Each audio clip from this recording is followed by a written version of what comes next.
Greetings. Welcome to this YouTube channel. I am Enchantress Shane, and I am here because I stand for your living more, having more enchantment in your life.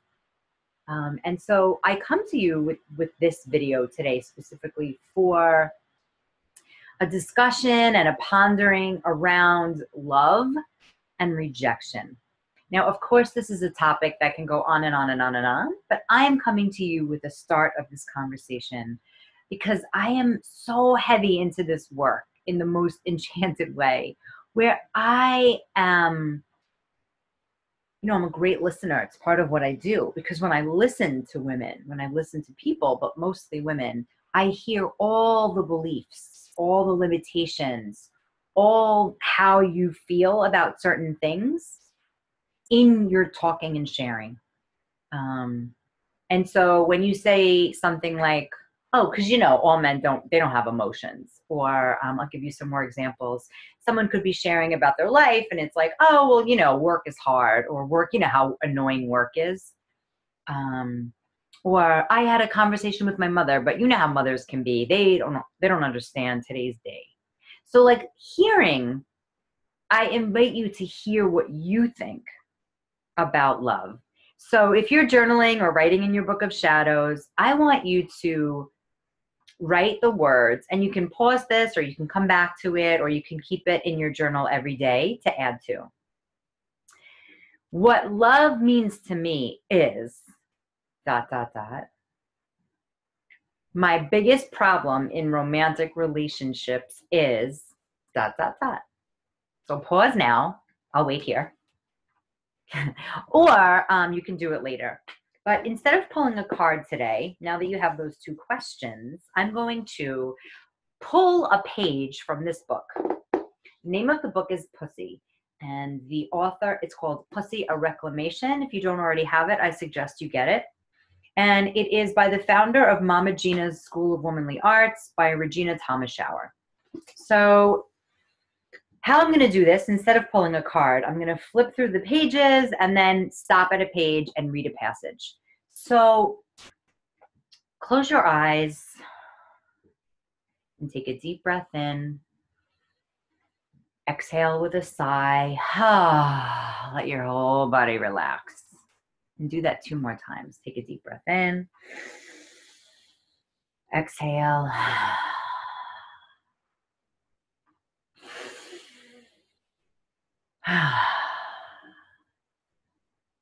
Whoa, that can make such a difference in your day. Oh my goodness, that's lovely. All right, so I'm going to stop on a page, and let's see. Oh, it's 3:33 when I'm filming this, so I'm gonna count to 3 and stop on that page. It's pretty magical. 1, 2, 3. Ooh, this is so interesting. Okay, so the page I stopped on is called Radiance, and it is a quote by Gloria Steinem. I feel so educated with this. I feel so worldly because I don't have a lot of research on feminism or the way feminists live, and it's really not my thing. I think men and women are not equal. I think that women are way better situated and adaptable for every situation. And men are amazing. I love men, and they're limited in certain ways. And everyone has the capacity to do more work and to grow and expand and all that, but I'm not a feminist, just to be clear.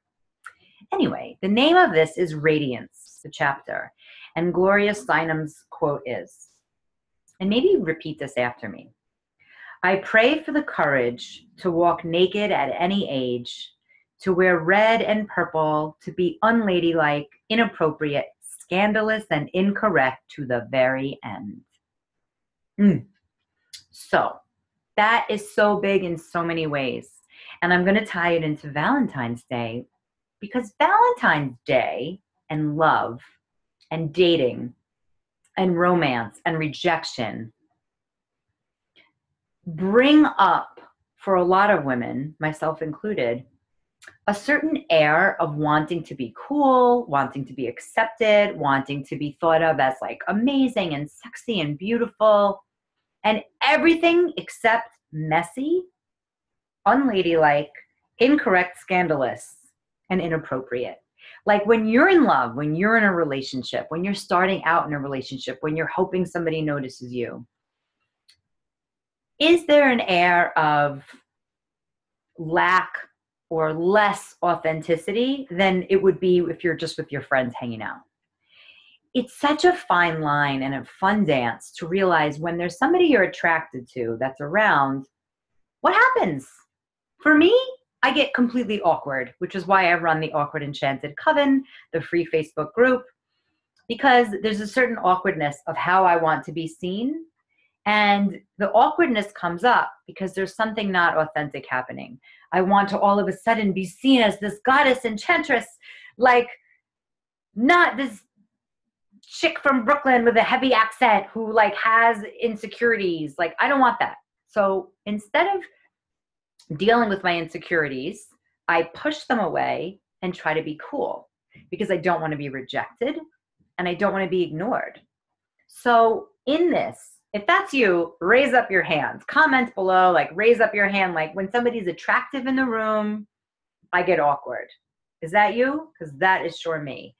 And then all of a sudden, like I start acting out with being funny or being intelligent or like my head. I mean, I'll tell you this really weird story. So I'm in this community gathering place. And I walk in and there's this guy that I've been attracted to for a long time. And we've had interactions, but we're both the same. I see my reflection. Like, it's like, oh, I'm interested. It's like, oh, now I'm not, you know, that whole game. And so all of a sudden I felt his presence over here and I had already said hello. Oh, I didn't say hello. Sorry, that was the kicker. I didn't say hello yet. I had already been inside, said hello to a bunch of people, and then I was like, what's happening over here? I feel an energy, and I looked, and there he was. But instead of going over and saying hello or like smiling and waving, instead, I'm a little embarrassed. I was like, I looked over there, and then I flung my hair, and I did this whole thing, and I left it like this, and I was like, what the hell is that?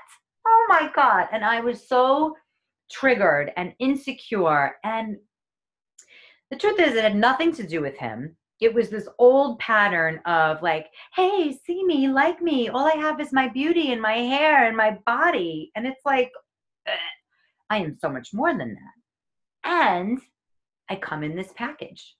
And everyone has their own projections of who I am.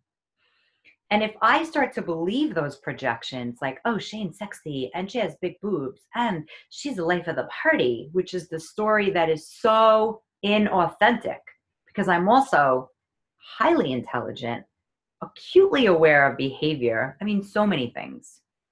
And a master of communication. But in that moment, I was only Shane, the sexy girl. And not even woman, just like flinging my hair. I mean, I couldn't believe it.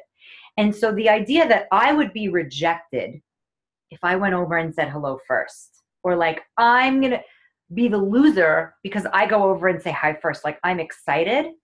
And I was afraid some like giggling would come out like, hey, or just something that was so inauthentic. And it's that inauthenticity that pushes people away, that causes rejection. Hope that made sense to you. Sometimes when I share a story, it's like convoluted with the point. But why I'm talking about this is for my own growth and to inspire each of you to, even if you can't change the inauthenticity of the moment when there's somebody you're interested in romantically, can you notice when some story emerges and starts to run you and you disconnect from the reality of the moment? It was kind of long-winded, but if you're here with me, you kind of get my brain. Excuse me. So when is it that the fear of rejection gets a charge? And you know, we have Valentine's Day coming up. I am not in a partnership. I'm not dating anybody romantic. And it's pretty much always that way. Like I Is that a belief? It's actually a fact. Maybe a couple of times I've had Valentine's, and some of the days I've had Valentine's was the day where I realized like this relationship sucks and it's over. I was in a beautiful partnership at the time. Who knew? I wasn't conscious at all. I was just like, I want to have a ring on my finger. I was in that old paradigm. And we're out to dinner, and I'm watching this man who I called my boyfriend for 2 years, like drink heavily. And I was just like, what am I doing? This sucks. This feels like straight up ignoring the real deal. And I remember I was sleeping in his bed thinking like, this shit is over. And it scared me. The rejection, the feelings of being alone, the feelings of struggling, like in this non-partnership anymore of like, what am I like single now? I depend on this man for a lot of things, emotionally, spiritually, physically. And I remember going to the bathroom in the middle of the night, heart like fast, boom, boom, boom, boom, boom, boom, boom. And I had paper and a pen, and I wrote him a letter. And the letter was like, this is over. It doesn't feel good. We don't have the same plans. I worry about a lot of things. It's Valentine's Day, and I feel like shit. I mean, it's interesting now that I think about it. I was not a communicator then, but yes, I was. But it took a very extreme moment brought on by Valentine's Day because it was supposed to be the day of love. And even though I was much younger, this was like 15, 20 years ago, I was like, this shit sucks. This man had a lot of money, and he was genuinely really nice. He was great. Two things that really were horrible. He drank heavily, and I had my suspicions that he was gay. Sex was like a non-entity. We wouldn't make eye contact during sex. We would never make out. We'd stop making out for a year and a half. And he loved my company, and I loved his. We were great companions, but he was not a romantic partner. He was not someone that I sexually connected with. Even if I didn't know anything, I knew that.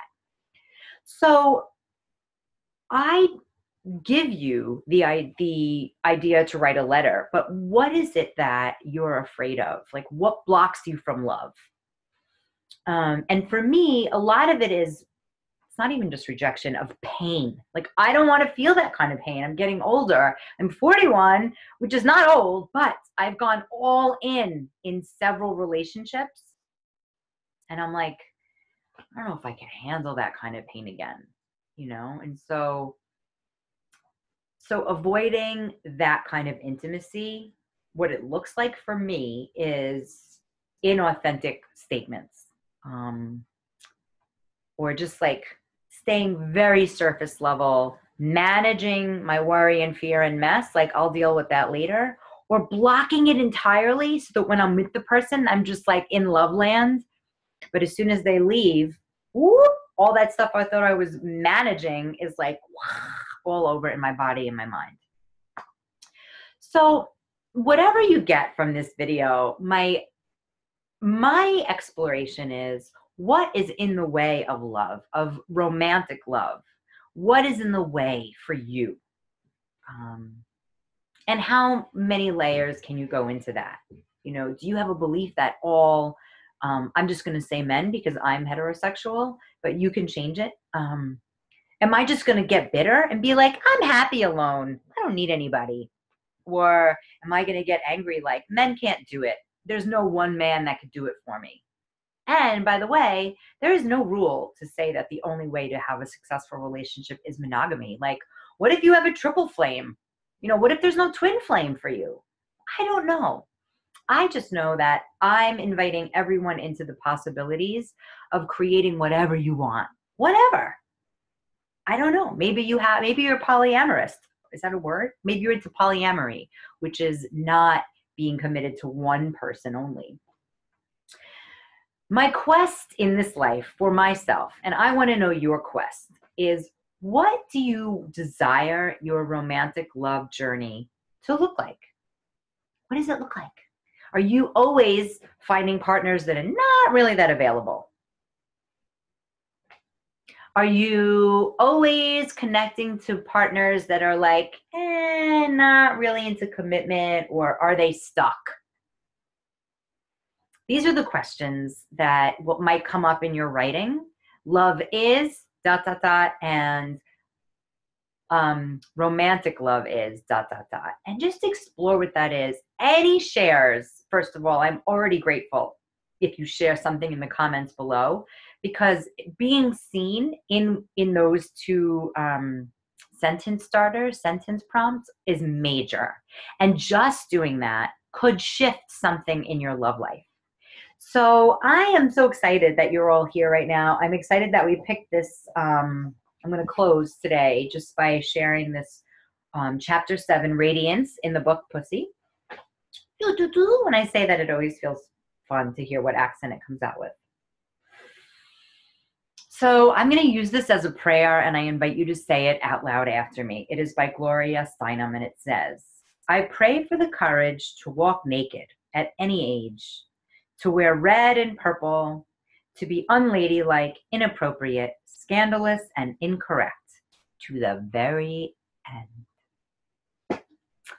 All right, Enchantress, thank you for watching. Join the Awkward Enchanted Coven on Facebook if you haven't already.